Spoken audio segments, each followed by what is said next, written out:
Hi friends, welcome to Kitchen Queen.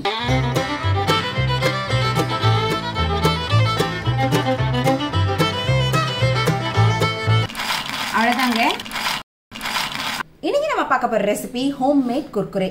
Normally பசங்களுக்கு வந்து குர்குரேனா ரொம்ப பிடிக்கும். பொதுவாகவே பேக்கெட் ஐட்டம்ஸ்லாம் வாங்கி கொடுக்கறது வந்து பசங்களோட ஹெல்த்துக்கு வந்து ரொம்ப கெடுதின்னு சொல்றாங்க. அதனால வந்து நம்ம பேக்கெட் ஐட்டம்ஸ் அவாய்ட் பண்றது நல்லது. இந்த மாதிரி நம்ம வீட்டிலே செஞ்சு கொடுத்தோம்னா ஹெல்த் இஷ்யூஸ் எதுவும் வராது, பசங்களும் விரும்பி சாப்பிடுவாங்க.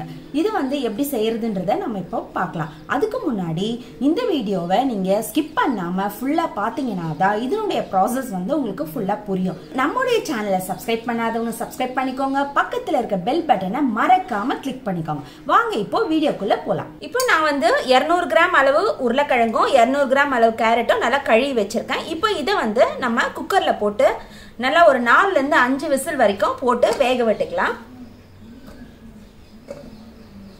தண்ணி ஊத்தி அதுக்கு தேவையான அளவு தண்ணி ஊத்தி நல்லா நம்ம வேக விட்டுக்கலாம்.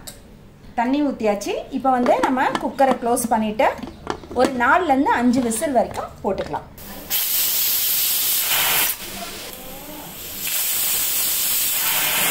இப்போ உருளைக்கிழங்கும் கேரட்டும் நல்லா வெந்துருச்சு. 5 விசில் விட்டுட்டேன். பாருங்க நல்லா வெந்துருச்சு. இப்போ வந்து இதை நம்ம தோல் உரிச்சு வச்சுக்கலாம். இப்போ வந்து தோல் உரிச்சு வச்சாச்சு. இந்த உருளைக்கிழங்க வந்து கட் பண்ணி மிக்ஸி ஜாருக்கு போட்டுக்கலாம். உருளைக்கிழங்கையும் கேரட்டையும் ஒன்றா நம்ம கட் பண்ணி மிக்ஸி ஜாரில் போட்டு நல்லா மையாக அரைக்க போகிறோம். தண்ணியெல்லாம் ஊற்றக்கூடாது. தண்ணி ஊற்றாமல் நல்லா மையாக அரைக்க போகிறோம். நம்ம கேரட் வந்து நைஸாக தான் இருக்கும் தோல், அது உரிக்க கொஞ்சம் கஷ்டமாக தான் இருக்கும். பார்த்து நீங்கள் உரிச்சிக்கோங்க. கொஞ்சம் முத்தின கேரட்டாக இருந்தால் ஈஸியாக வந்துடும் தோல் உரிக்கிறதுக்கு. கொஞ்சம் பிஞ்சு கேரட்டாக இருந்தால் அது வந்து உரிக்கிறதுக்கு கொஞ்சம் இதுவாக இருக்கும். இப்போ வந்து மிக்ஸி ஜாரை நம்ம க்ளோஸ் பண்ணிட்டோம். இப்போது நல்லா அரைச்சிட்டு வந்தாச்சு. பாருங்கள், நான் தண்ணியே ஊற்றாமல் தான் அரைச்சிருக்கேன். நல்லா மையாக அரைச்சாச்சு. இப்போ வந்து அதை ஒரு பவுலுக்கு மாற்றிக்கலாம். இப்போ இதுக்கு தேவையான மசாலா போட்டுக்கலாம். நான் வந்து 1/4 ஸ்பூன் மஞ்சத்தூள் எடுத்து வச்சுருக்கேன், 1/4 ஸ்பூன் ஜீரகத்தூள், 1/2 ஸ்பூன் கரம் மசாலா, அதை இதில் சேர்த்துக்கலாம்.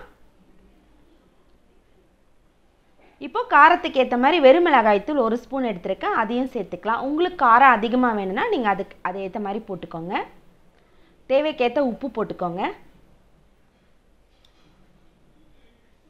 இஞ்சி பூண்டு விழுது 1/2 ஸ்பூன் போட்டுக்கோங்க. கொஞ்சமாக பெருங்காயத்தூள், நம்ம வந்து உருளைக்கிழங்கு சேர்த்துருக்கோம் இல்லைங்களா, அதனால் பெருங்காயத்தூள் சேர்த்துருக்கேன் நான். இப்போ வந்து அரிசி மாவு வந்து இவ்வளோ தான் போடணுன்ற குவான்டிட்டிலாம் கிடையாது.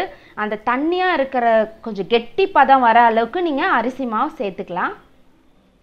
நான் வந்து இப்போ ஒரு 4-5 ஸ்பூன் அரிசி மாவு சேர்த்துருக்கேன். சேர்த்து நல்லா கிளறி விட்டுருக்கேன்.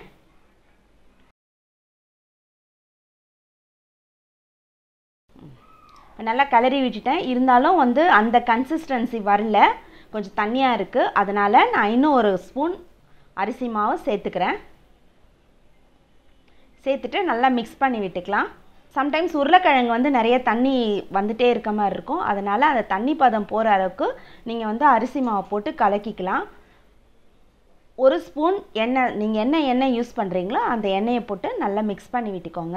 இப்போ அரிசி மாவு நம்ம ஏன் அப்படி போடுறோன்னா, நம்ம வந்து பிழிஞ்சு விடுறோம் இல்லைங்களா, அந்த பிழிஞ்சு விடுற பதத்துக்கு இருக்கணும் மாவு. ரொம்ப தண்ணியாக இருந்தாலும் பிழிஞ்சு விட முடியாது. அதனால் நீங்கள் அது மட்டும் பார்த்துட்டு அந்த மாவை நீங்கள் கலந்து இந்த மாதிரி திக்கான இந்த கன்சிஸ்டன்சியில் நீங்கள் மாவை வந்து ரெடி பண்ணி வச்சுக்கோங்க. பாருங்கள், இந்த மாதிரி இருக்கணும் திக்காக. அப்போ தான் பிழிஞ்சு விடுறதுக்கு உங்களுக்கு கரெக்டாக வரும்.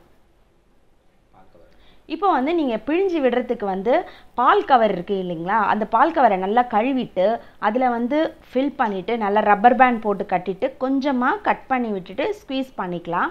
அப்படி இல்லைன்னா இந்த மாதிரி சாஸ் பாட்டிலே நீங்கள் யூஸ் பண்ணிக்கலாம். சாஸ் பாட்டிலை யூஸ் பண்ணும்போது நாசில் வந்து ரொம்ப சின்னதாக இருக்கும், பிழிஞ்சு விட்டால் ரொம்ப ஓம்பொடி மாதிரி வரும். அதனால் நம்ம வந்து அந்த நாசிலை வந்து கொஞ்சம் கட் பண்ணி விட்டுக்கலாம். அப்போ தான் வந்து கொஞ்சம் நம்ம தடியாக போடுறதுக்கு தடியாக வர மாதிரி இருக்கும். இன்றைக்கி வந்து நான் இந்த சாஸ் பாட்டிலை தான் ஃபில் பண்ணியிருக்கேன். அந்த நாசல்லையும் கட் பண்ணி வச்சுருக்கேன். பாருங்கள், அந்த மாதிரி கட் பண்ணி வச்சுருக்கேன். அப்போ தான் வந்து கொஞ்சம் திக்காக வரும். இப்போ நம்ம பொரிச்சு எடுத்துக்கலாம். ஆயில் நல்லா சூடாயிடுச்சு. இப்போ இந்த மாதிரி நம்ம புழிஞ்சு எடுத்துக்கலாம். பிழிஞ்சு எடுத்துட்டு மீடியம் ஃப்ளேம்லேயே வச்சுட்டு எடுங்க. அப்போ தான் வந்து நல்லா உள்ளேயும் வந்து வெளியவும் நல்லா கிறிஸ்பியாக இருக்கும். இது வந்து நம்ம அப்படியே லைனாக வர மாதிரி இருக்கும். அதனால நீங்கள் சிசர்ஸோ இல்லைன்னா நைஃபோ வச்சு கொஞ்சம் கட் பண்ணி விட்டுக்கலாம். விட்டுட்டு இந்த மாதிரி பொரிச்சு எடுத்துருங்க. அவ்வளோதாங்க. நல்ல கலர் நல்லா கோல்டன் ப்ரௌன் ஆயிடுச்சு, நல்லா ஃப்ரை ஆயிடுச்சு. இப்போ வந்து நம்ம இதை எடுத்துக்கலாம். பாருங்கள், அவ்வளோதாங்க. நம்மளுடைய ஹோம்மேட் குர்குரே சூப்பராக ரெடி ஆயிடுச்சு. ஆக்சுவலி இது உங்களுக்கு கடையில் வாங்குற குர்குரே டேஸ்ட்லாம் இருக்காது.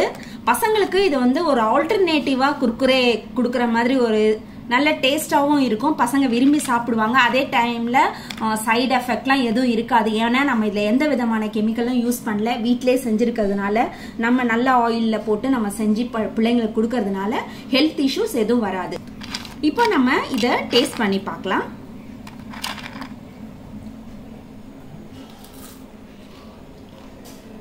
சூப்பராக இருக்குங்க. காரம் உப்பு எல்லாம் சேர்ந்து நல்லா க்ரன்ச்சியாக நல்லா முறுமுறுன்னு இருக்குது சாப்பிட்றதுக்கு.